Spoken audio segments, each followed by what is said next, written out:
Hello, everyone. Welcome to the Ismono Podcast. And in this episode, I have Adam. Okay. I just asked you, Molina. I have Adam Molina with me, and we will talk about a bunch of cool stuff. But I would love, first and foremost, of course, thank you so much for taking the time. I always forget to say that because I already said thank you, but no problem. Thanks for having me. So for those of people who do not know you, but I'm pretty sure that some of you know you and know what you do, but still, can you introduce yourself and tell us a little bit about what you do and where people might know you from? Sure. So I am Adam. I work for Marques Brownlee or MKBHD. He's a big tech YouTuber, and I am the podcast producer. So every week we have a weekly show called Waveform, and I'm the one that's like pretty much behind the producer table, making sure mics are good. Me and my co-producer Ellis. Yeah. So that's where probably people have seen me. I'm nervous now because my little podcast here with this little Riverside setup is. Oh, dude, we use Riverside all the time. Riverside's perfect. I love this podcast. Okay, but I think your job is definitely much more complicated because you usually have 3 people, right, in the podcast, and then 2 people in the back, and you switch back and forth. So yeah. There's a lot of plates a lot of editing. Have to handle. Yeah. Oh, you do edit everything? Oh yeah. If it was to be live, I don't know if the show would come out. We would have to cut a lot of things. So how long do you need to edit a podcast? Because I'm a professional video editor. I know how long I need for video, but I stopped editing my podcast, to be quite honest, because for me personally it was too tedious. How long do you need usually? It's very tedious. So for example, today we're recording at 11. So we'll record typically for like 2 hours. So we'll be done by like 1 at the latest. And then I will start editing pretty much immediately. And I will be done tomorrow around 3 p.m. if all goes perfect. Oh, that's a lot of work. I prefer video editing. Yeah, it is a regular work day though. So like I finish at 5, then I come back tomorrow at 9 or 10, continue. So it's not like if you're working on a video, you're just going until you're done, and you could be done in like 5 hours. But yeah. Obviously, for those of the listeners who don't know, Adam has his own YouTube channel as well, and we actually have a few overlapping interests, for instance, bags, EDC, and stuff like that, to which we will come in a second. But I would love, because I have a couple of EDC questions and your recent bag investment oh my God, yeah. that I want to talk to you about. But I want to preface that with some information about you. So I would love to know, or I would love to set the stage first.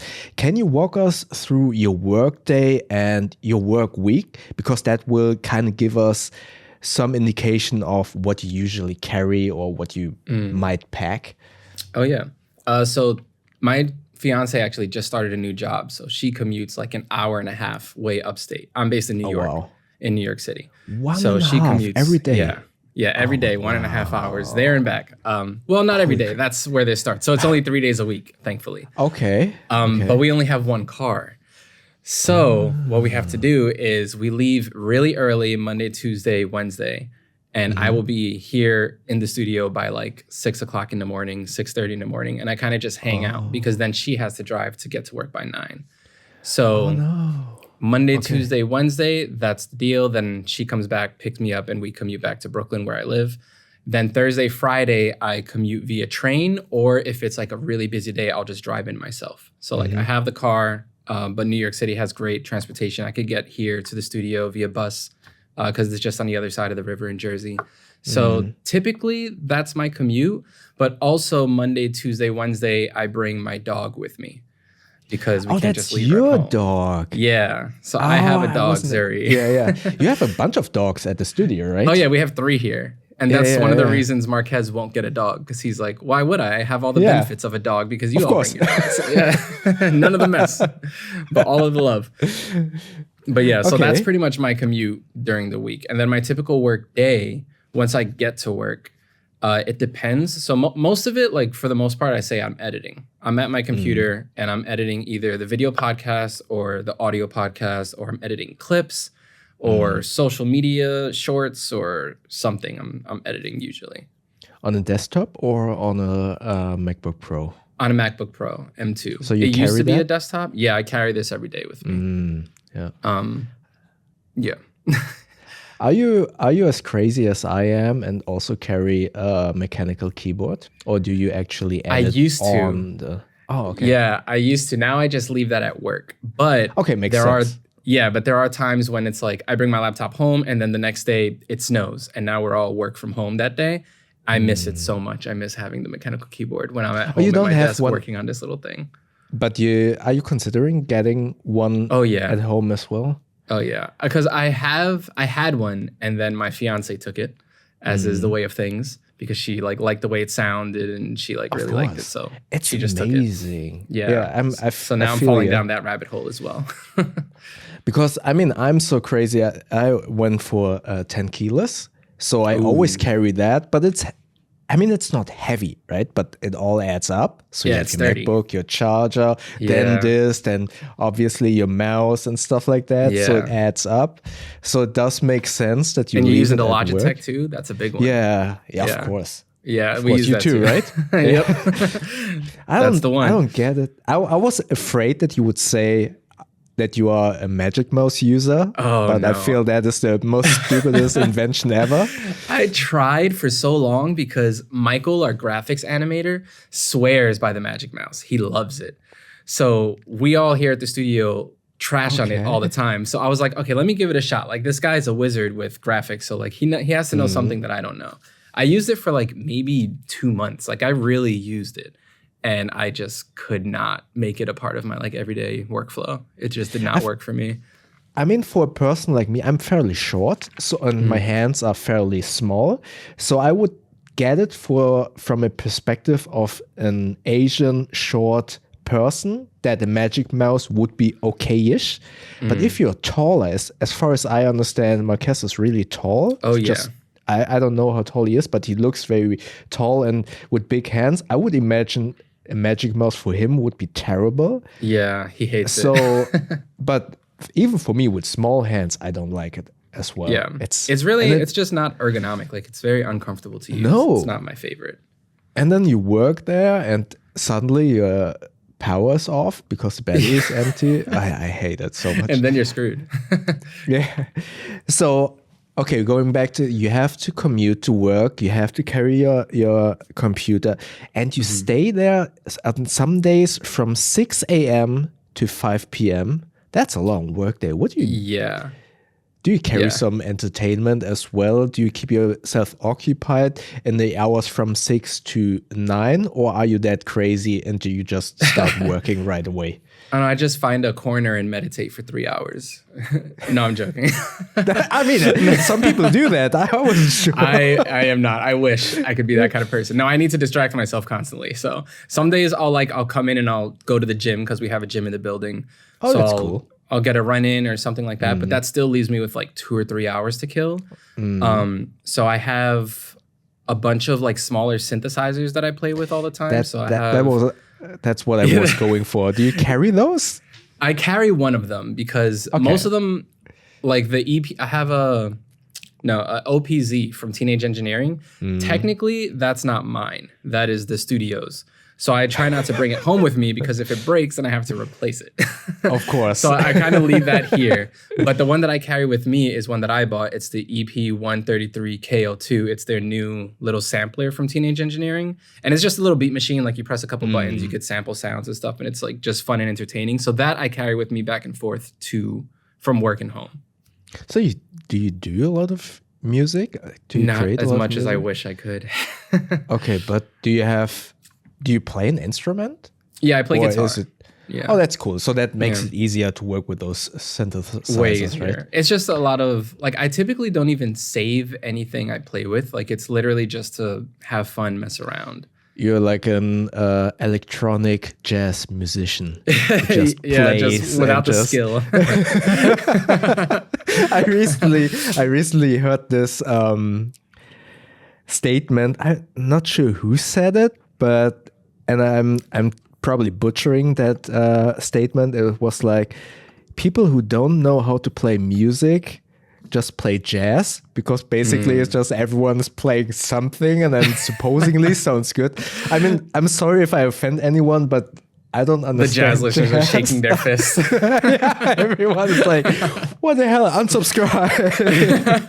I feel like it's like a bell curve with jazz. Like at the very beginning, you kind of like don't know what you're doing at all, and you're like, oh, I'm playing jazz. And then at the very high end, you know exactly what you're doing with everything you do. And that is still jazz, because they're like that skilled. Yeah, but don't you feel like, okay, obviously it sounds like you have much more knowledge about jazz than I do, but for me as someone who has no idea about jazz, sometimes I'm not sure if they are playing together or everyone's playing for himself. I'm not sure. Sometimes it feels so weird. That's half the fun. You got to go on the journey. Just feel it out. That's weird. All right. So that was a short excursion or journey to the jazz world.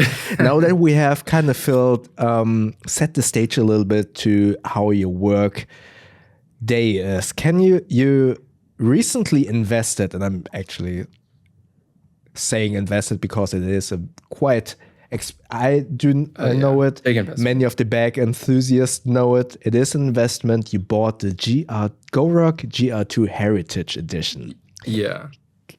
Can you just tell us a little bit why you decided on buying that specific bag? Because I have a problem. Okay, now I'm telling you, this is an intervention. Yeah. Yeah, I have like a weird thing with bags where I go through like owning all of them and having a million different bags, and then I clean out my closet and I donate a bunch, and then I don't have any, and then I hoard again. I was not aware that you have so many bags. Okay, well, not anymore. Okay. But tell us about the GR2. Yeah, so the GR2, I have been debating a GoRuck for maybe like a year now. But I personally am not a huge fan of the like tactical Cordura fabric kind of look. So I was like holding off, because the heritage ones are always beautiful, but they're always so much more expensive. Yes. And I wasn't super sold on waxed canvas and all this stuff, like the materials, I just wasn't quite there. I had a Dispatch day pack that was also Cordura, and I ended up just giving that away to a friend who loves it now. But it just wasn't like, that look wasn't for me. But then I found the GR2 Heritage in Coyote Tan, I think it is. One of them. It's like a tan color and the olive color. And they were actually in stock, because they're super hard to get in stock. So I was debating forever. And then the tan one disappeared from whatever website I saw it on. I guess someone bought it up or snatched it or something. So all I had left was the olive color. So I talked myself into it, and I was like, let me just buy it before it goes out of stock again, whatever, blah, blah, blah. And then one credit card swipe later, I had the GR2 on the way. But yeah, I was like torn, because I already have an everyday backpack that my fiance got me that I love. It's the Hyperlight Daybreak, I believe. It's like a hiking day pack. Oh, okay. Mm-hmm. Yeah. Yeah, I'm not so familiar with the hiking and Hyperlight bags. Yeah, it's fine. It's nice. It's a small bag, so like it's my perfect day pack.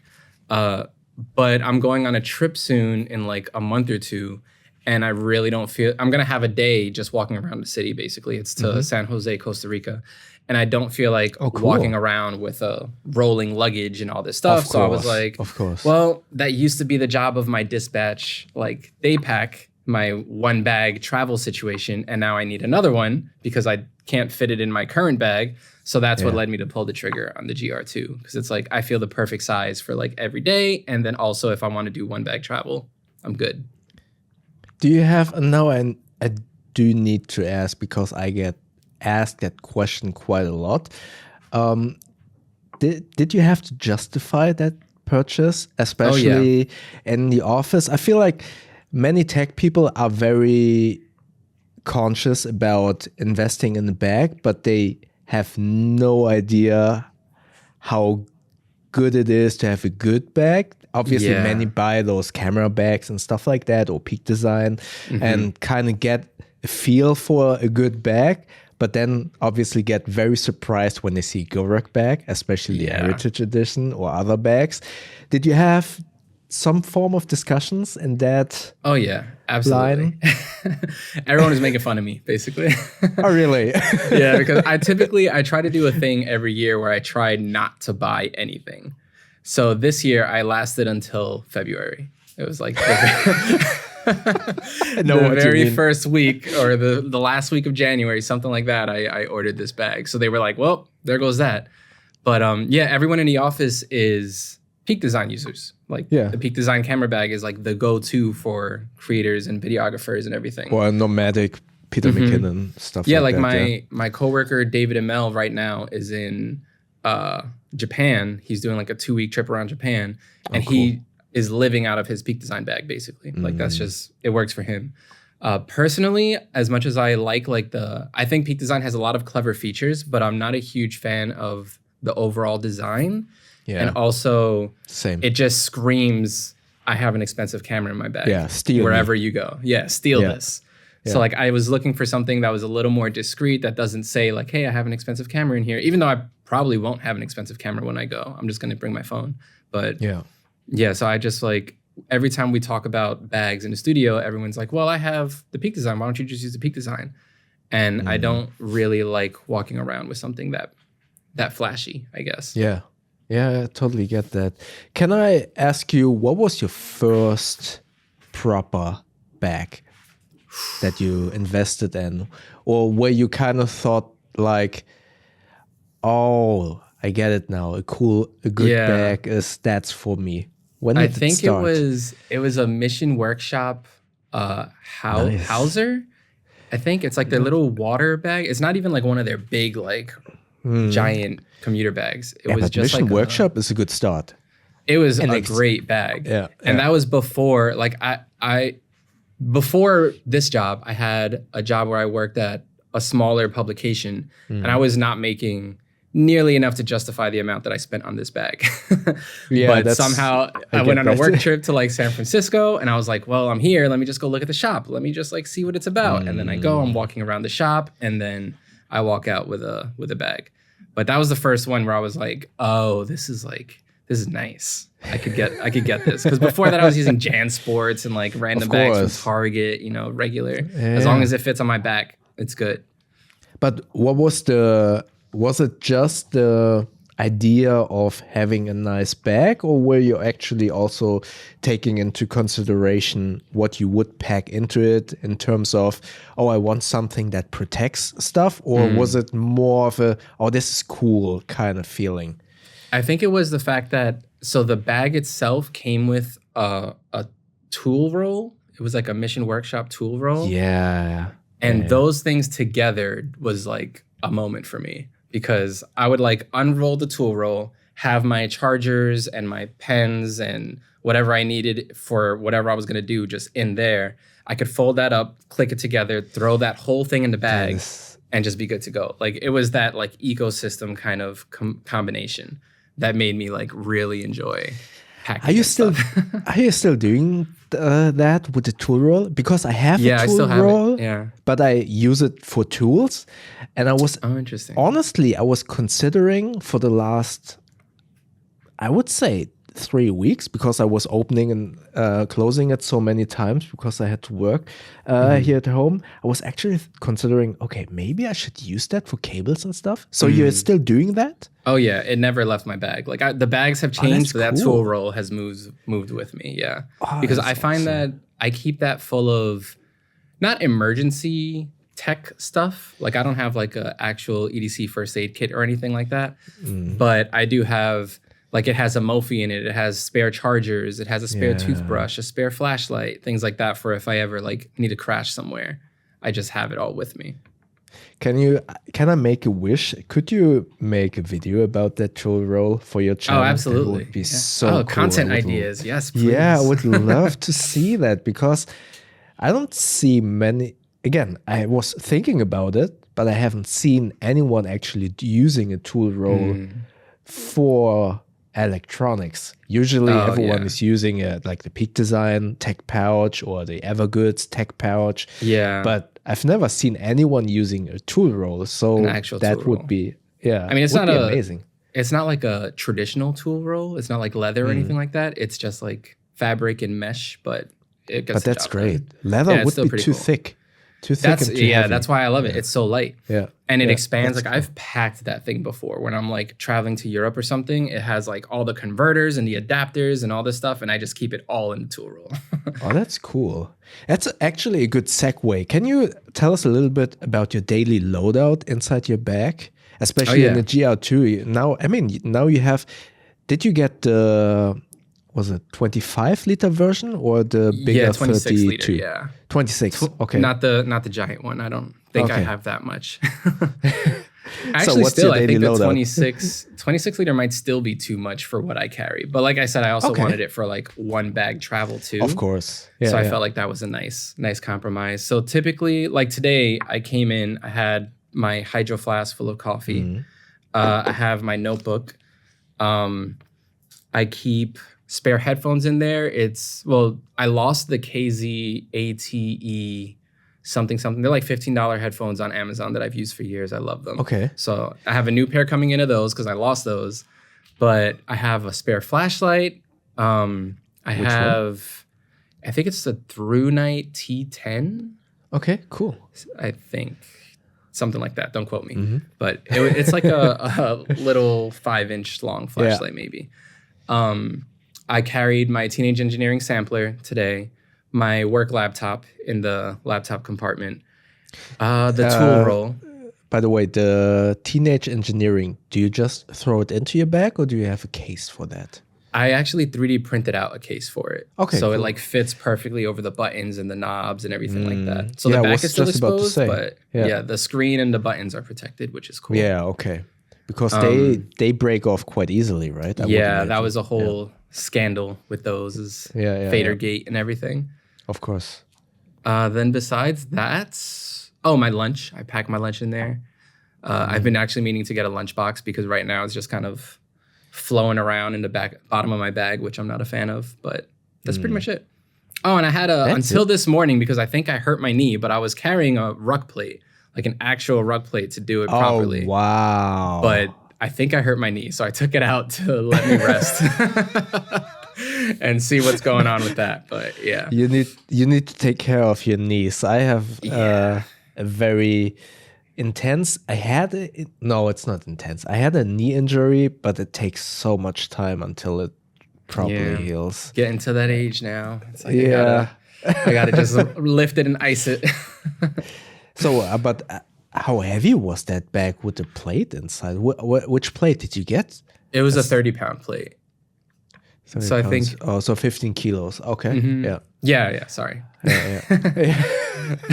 Why do you still insist on having an imperial system? I never don't get know. it. I don't get it either. I finally understand feet, but I don't understand the conversion from feet to yards, from feet to inches.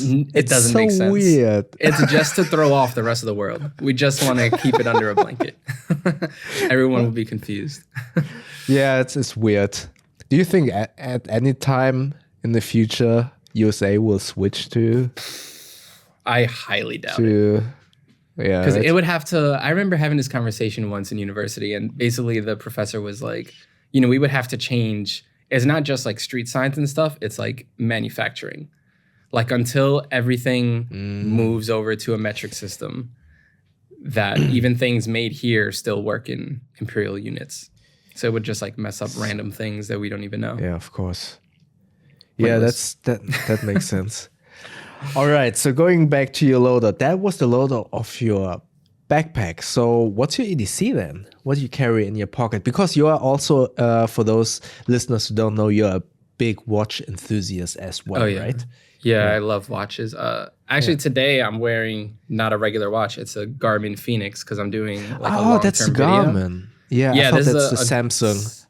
Oh, no. I don't have a Samsung phone. My coworkers do. But I have the Garmin Sapphire, the Garmin Phoenix 7 Sapphire Pro Solar something.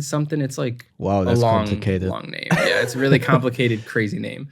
But Typically, I would wear like my huge. G-Shocks. Yeah, it's massive. It's like 42 millimeters or something like that. Like how much it comes off the wrist. Like it's crazy. But is it just something like a beefed up Apple Watch version? So not only like health metrics, but also something else? Is there like a GPS I think sensor? it has all the GPS stuff. I think a big thing too is battery life. This thing will last like a month. So I think it just has like a giant battery. Yeah. Okay. Yeah. And this isn't even the biggest one. They also sell like a 47 millimeter version, which is like a wow. small puck on your wrist. It's crazy. Wow. Yeah. So usually, but you just said usually you wear a G-Shock? Yeah, usually I have a G-Shock, or my like pride and joy is a Doxa Sub 300T that I bought when I turned 30. That's like my baby. Then I have the two of the 3 John Mayer G-Shocks, the collabs with Hodinkee that he did. Oh, okay. Yeah, there's like I got the white one and the blue one, and I regret not getting the black one because the black one came out first. And I was like, that's fine. I don't really need it. And then like 2 weeks went by and I kept seeing it and I was like, okay, that thing is cool. Let me get one. And it was sold out. And I have yet to find another one. So what you're saying is you are a watch enthusiast, but due to your love or passion for tech, you rather gravitate towards the digital, or do you also like mechanical I deal with watches? this every morning when I wake up and look at my watches. It's so hard. Right now, I have an easy excuse because I'm doing this for work. So we're doing like a long-term video where I'm using this for a couple months, and then I'm going to like talk about my experiences at the end. But yeah, typically, like personally, I own an Apple Watch Ultra as well as my regular watches. And it's just so convenient that most days I'll just wake up and put on the Apple Watch Ultra. But then I'll go to like, I don't know, Time Coffee or something, and I instinctively go to like rotate the bezel on my diver, and it's an Apple Watch Ultra, and I freak out for a second. And then I have to tell Siri, who's useless. So it just like... So I assume you're not in the... What's the right word? In the state of mind of wearing 2 watches at the same time. Oh, no, I can't. I've seen that. I can't ever. I tried it. I've seen some watch enthusiasts actually do that, but yeah. I mean, I get it. Theoretically, it makes sense because you're getting like 2 different value things from both of them. But like physically and aesthetically, I can't do it. It's weird, right? It's very weird. Would you consider switching to Ring? Like I've thought about it. I'm still testing this Ultra Human Ring. Yeah. I finished it. But how do you like it? I like it, but I mean I'm wearing this now for 2 months, but I just started to actually, in air quotes, use the metrics. Okay. Because before it was just too much. I wasn't sure how to deal with it, but now I'm actually using the recovery score before I go to workout to kind of see, okay, does this recovery score actually mean something? But I noticed that I need vibrate on my watch to wake me up. So I don't know. And now Samsung, I think it was yesterday or 2 days ago, with the Ring. Yeah, so I'm kind of dabbling around with the idea of maybe completely switching to Ring, so I can wear my mechanical watch during the day, and when I go to sleep, I just wear the Samsung, smartwatch. Yeah, the smartwatch. Well, do you know if the Ring is going to vibrate at all? I hope. That would be really cool. I mean, I only saw the video from The Verge, and they didn't say anything in terms of vibration. So I'm not sure. If it would, that would be amazing. Yeah, that would be That sick. would solve all of my problems. Yeah. That would be perfect. I have not tried any rings yet. Mainly because what I use like my smartwatches for typically is like tracking my runs. So I need like the GPS. And I would imagine GPS radios in a Ring would just destroy the battery.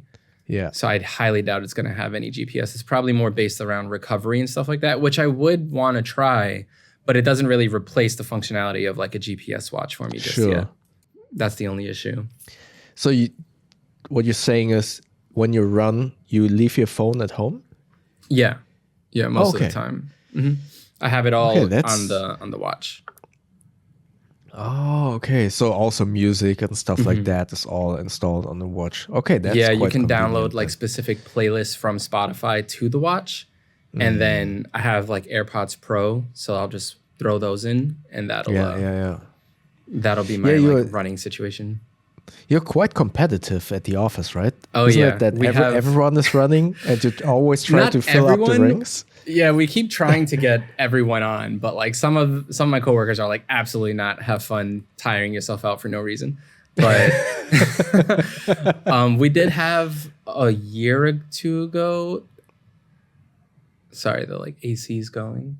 Oh, that's we did have like a year or two ago. We had a competition where everyone got on iPhone. We all got Apple Watches, and we all tried to see who can close the most rings, like in a 30-day period. I remember that. Yeah. Oh my God, that was the most stressful freaking 30 days because it would be like 11 o'clock at night, and I have to go walk up the stairs 300 times just to close a ring.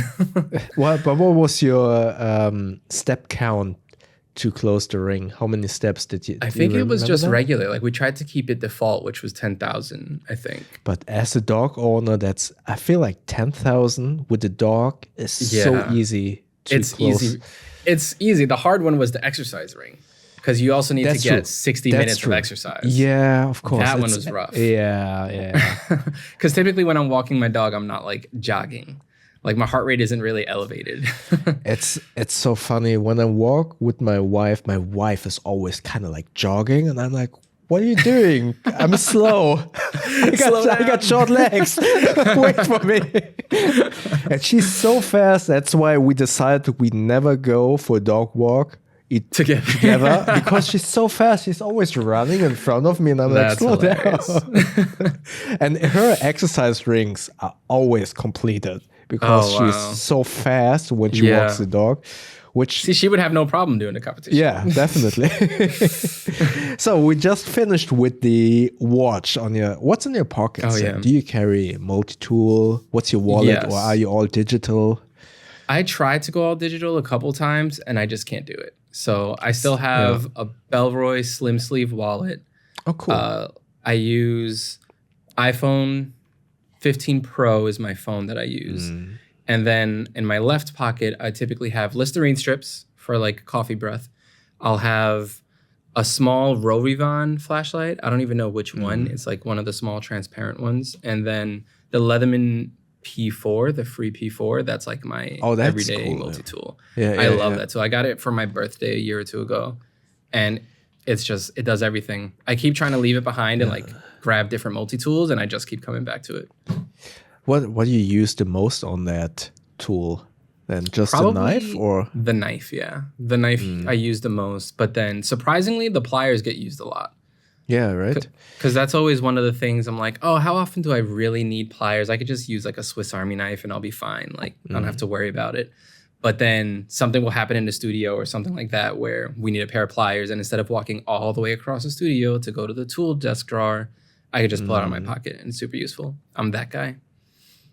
Is it what's the regulation in New York in terms of knives? It's pretty. It's pretty strict. Yeah, it needs to be less than 3 inches, I believe, the blade, and then it can't. I don't know if this is a law, but from what I've heard, you can't leave it clipped to the outside of your like belt pocket or anything like that. Oh, I see. I actually had a friend once that got arrested just because he was going to a concert and he had like his regular box cutter just clipped to his belt. And because of that, that was reason enough for the cop to like take him downtown or whatever, which was not fun. You get arrested? I was under the impression. Oh, wow. I was under the impression they just confiscate then the knife. I didn't know they actually arrest you. I've only heard this one story from this guy. I'm sure if you, like regular cops will probably just be like, yeah, just give me that and go about your way. But I guess he got a cop that was having a bad day or something. I feel it is impressive to see, obviously, the whole United States is as big as the whole Europe, and obviously everywhere laws are completely different in Europe. But for me, it sometimes feels so weird that you could actually leave the border of a state and suddenly be a criminal because you break, I don't know, million some random laws. law you didn't know existed. Right. It's really confusing, right? Sometimes there's especially when, especially with gun laws or knife laws, I imagine that obviously in Germany, guns are completely prohibited, but I feel like in USA, Must be where nice. it's weird to just think about, okay, there at the gas station, there could be someone with a gun, and then he crosses the border, and suddenly that person is a criminal because he's not allowed to open carry. Yeah. It's very weird. And it's even weirder because in some states, certain cities have different laws. So like, really? for example, New York that. City is inside of New York State, and New York State has like not as strict of laws for certain things. So I can be upstate somewhere, have a 3-inch knife in my pocket and be completely fine. The moment I enter the city, now it's too big and it's not allowed to be carried.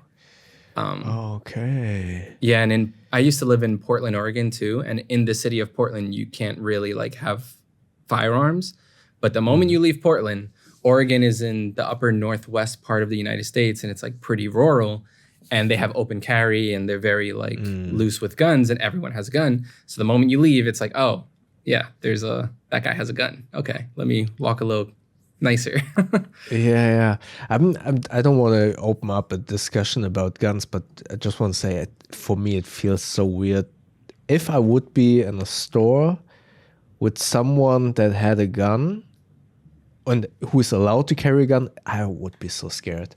Yeah. For me personally, because I've never experienced that in my life. So for me, it would be very weird. It is. I mean, personally, even when I'm in stores and like a cop walks in, and obviously these are trained professionals that have like everyone's best interest at hearts, ideally, and it's still intimidating when they walk in with guns. Yeah. All right. Okay, that was a departure from our topics.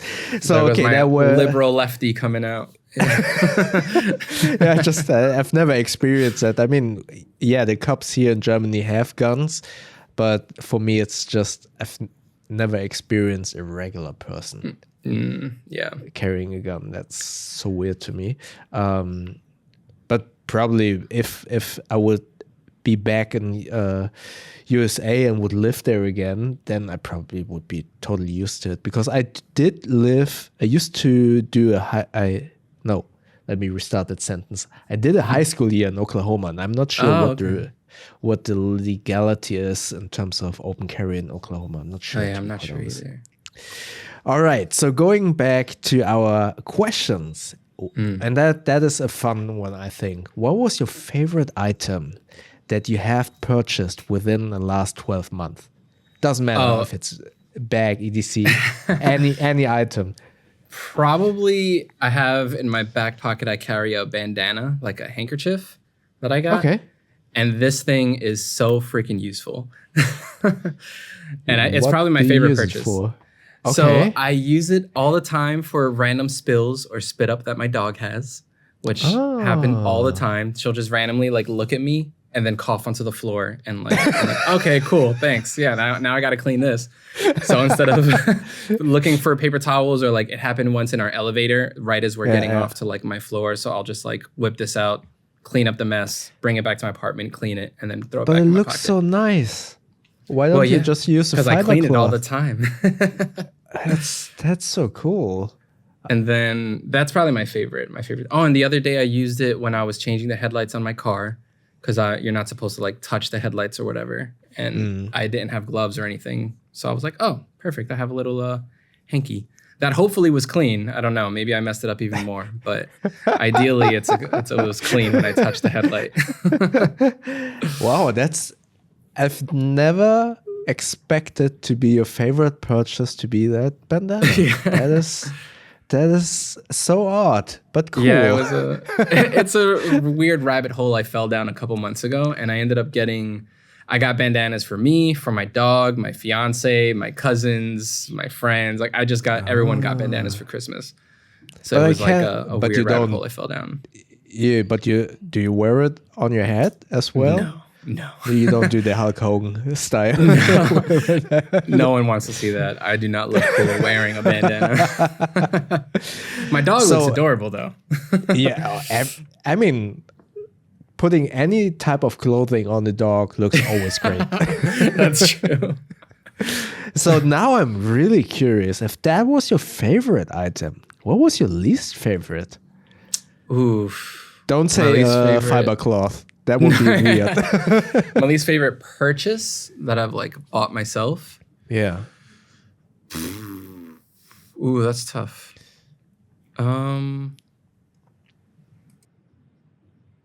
Okay, so I use a Traveler's Company notebook for like taking daily notes and everything like that. Mm-hmm. And when I got into it, I got way too into it right at first, and I was like watching all the YouTube videos, seeing all the like spreads on how people use their notes, how they set up their notebooks and everything like that. And instead of taking everyone's advice and getting like one or two of everything and just trying to feel it out and see how I would most use it, I just went and got like what I thought I wanted. And basically I now have like 3 small notebooks for a weekly calendar and a monthly calendar that I just don't plan on using and I never use. So it was a complete waste of money because I threw it in the notebook and I was trying to use it. But I think specifically for calendar events and things like that I'm trying to remember, I always default to my phone, I found. Yeah. And notes, I have no problem taking out a notebook. But when it comes to like calendar events, I just put it in my phone. So those books were just like completely useless to me and I ended up wasting money. So that'd probably be my least favorite purchase. Oh, yeah. Because those traveler notebooks, you probably, I don't know how it is in USA, but in Germany, you actually have to import them from Japan. I wonder if these might have been imported, longish. I actually don't know. Yeah, the longish ones, right? Where you have but I got the leather small one. Version. Yeah. Oh, okay. And then it's a leather one where you can put in all of the smaller. Yeah. Yeah. I think there are up to now probably some stores that actually have them, but I remember when I actually wanted to buy them, I had to import them. So yeah, that makes sense. I can understand that was an investment where you were like, the rest of it's great though. I love using the rest of the stuff. Like the other notebooks I got work perfectly. It's just the calendar ones that I ended up just like not using at all. What do you use your notebook for then? Do you journal or how do you utilize a notebook? Because I feel in the environment that you work in, probably everyone wants to, hey, why don't you put the idea into Notion or whatever so we can all kind of see what you're doing? Isn't it weird in the environment that you are in to use the notebook? It is. Surprisingly, I think like myself, my coworkers, Mariah and Tim, I think are the only ones that use notebooks. Oh, and Brandon. Brandon also uses notebooks. But for the most part, once you've like fleshed out an idea or once you have what you're looking for, you have to pretty much drop it in Notion so that everyone can kind of see what you're doing on a team. But just for like personal brainstorms, my personal to-do list, like every morning I get in and I write what I have to do for the day. I don't really do that in Notion because no one cares that I need to like, I don't know, check my emails or something. I put that in my personal to-do list. And then I have, whenever we have meetings, I'll take random notes that I don't want to forget or like random things that I want to bring up in the next presentation or something. And also what I find most useful is myself and our graphic designer, Tim, go back and forth a lot trying to brainstorm thumbnails because we like have a lot of YouTube videos and we post like 4 or 5 videos a week. So we're always going back and forth like what we think would work. And that is very hard to do in Notion with a keyboard. So like you can take out an iPad and you can do it that way, but it's so much easier to just like grab pen and paper and just sketch out what you're thinking. And that's pretty much how we go back and forth a lot with ideas, especially when we're working remote. I'll just like sketch out something that I think, send him a picture. I'll put the picture in Notion and then he can see that, sketch something back, throw it back to me. And that's kind of how we go back and forth. Interesting. Yeah, it's very useful, surprisingly. I love notebooks, and I have somewhat of an obsession with notebooks, but I'm not, if that's the right word, but I have somewhat of an OCD in terms of I don't want to mix up notebooks. So I have a notebook for this, a notebook for that. And then what happens is that, no, it's not nice, because what happens is the notebooks never get filled up. They kind of stay at a specific you definitely have to number. have like at least 5 or 6 half empty notebooks. It's so stupid. So I'm really happy to finally invested in the Fold 5. So I'm actually using it all digital. Oh, interesting. And I'm honestly very surprised that I understand why you gravitate towards notebooks, but I was actually anticipating that you, in the environment that you work in, would use an iPad with a pencil and with, what's it called, paper-like. Oh yeah, the paper-like screen on the iPad. I do have that, but yeah, it's just harder for collaborating. I feel like it's very easy to sketch something for yourself on iPads.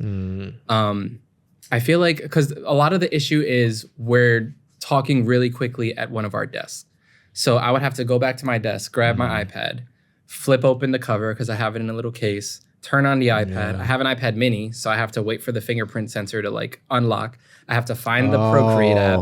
Then I can sketch what I'm trying to tell him. Or I can just pull this out of my back pocket and like draw something for him. So it's just a little bit easier in that sense with collaborating. But there are times too, like I know Brandon does this a lot, where he'll have an idea that he had at home and he'll sketch it in his notebook. But then when he comes here and he wants to like show us the idea, then he'll grab an iPad and he'll really draw out what he was thinking about on the iPad. Because then you could just scale it up onto a TV. You can send it to someone's like inbox. You can send it all over the place. So you have the passport-sized notebook always in your back pocket? In my back pocket or on my desk, either one, depending where I am. Like right now, what's your pen of choice then? Oh, can you show it to me again? That's pretty thick, wasn't it? Yeah, it's a thick boy. I got two. Oh wow. Okay, that doesn't fit in your back pocket. Yeah, it still fits. It's a little uncomfortable, but a little. Yeah, I have to take it out when I sit down. Yeah, that's why it's really uncomfortable. But my pen is the Micron 05. Oh, okay. Yeah, these guys. Yeah. I've tried so many, like, I used to have a lot of nice pens and I just can't do it. Like, metal pens are so uncomfortable to me. Yeah, same. It's just, and they're nice for, like, writing notes. But sometimes I also like to, like, sketch, like when we're sketching out thumbnail ideas. And I find it's not that great. I'm not good at it. Same. Whenever I do a storyboard, I just have these round circles, and then everyone's like, "What's that?" That's the body. Now I put the head on top of it. That's a person. So it's basically just a snowman. Snowman with sticks. General shapes is how I get my thinking across. Yeah, exactly. Same. All right.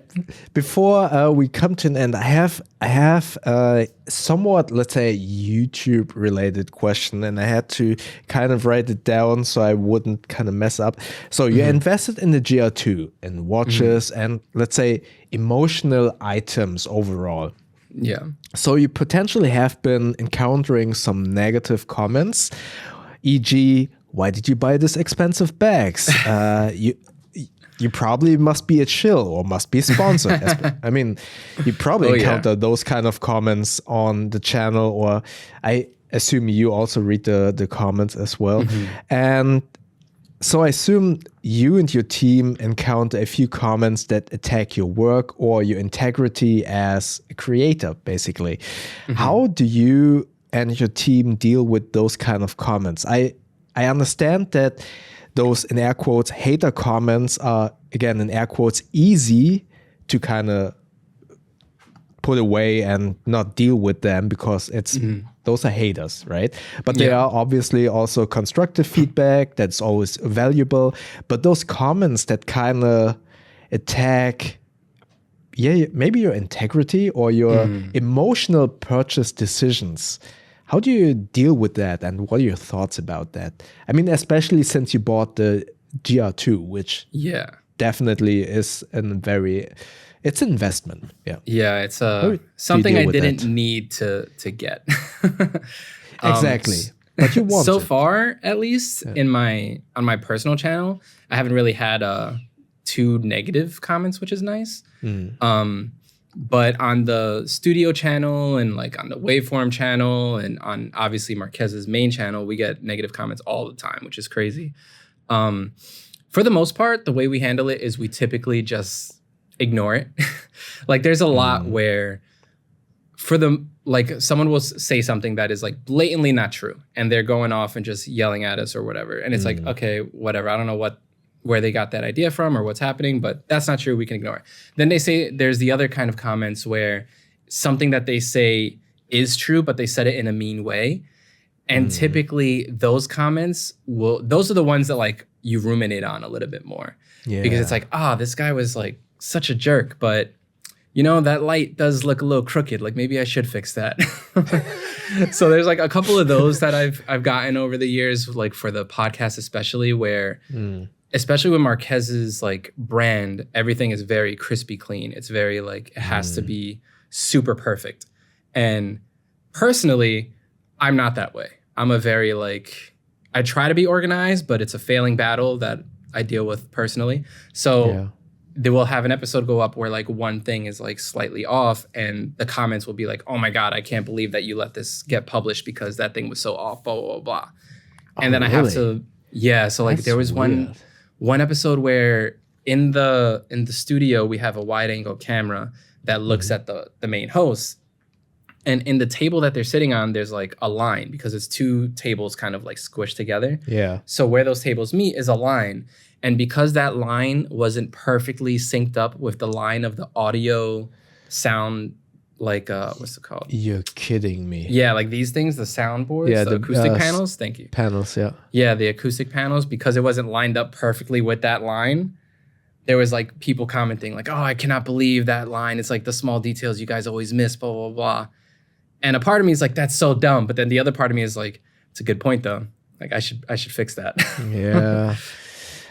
I mean, it comes probably with the territory where every content that you produce is so high quality. So it's then people start to look for the smaller details. For sure. And it helps too. Like some people actually have constructive criticism. And then the comments that are like coming at our integrity, we're also very, like we're pretty straightforward with everything we do. Like I know a lot of people on YouTube don't want to believe it, but if a company gives us something to review, we say that every time. We have it in the description. We probably mention it in a video. Like this was provided for review by X company, whatever.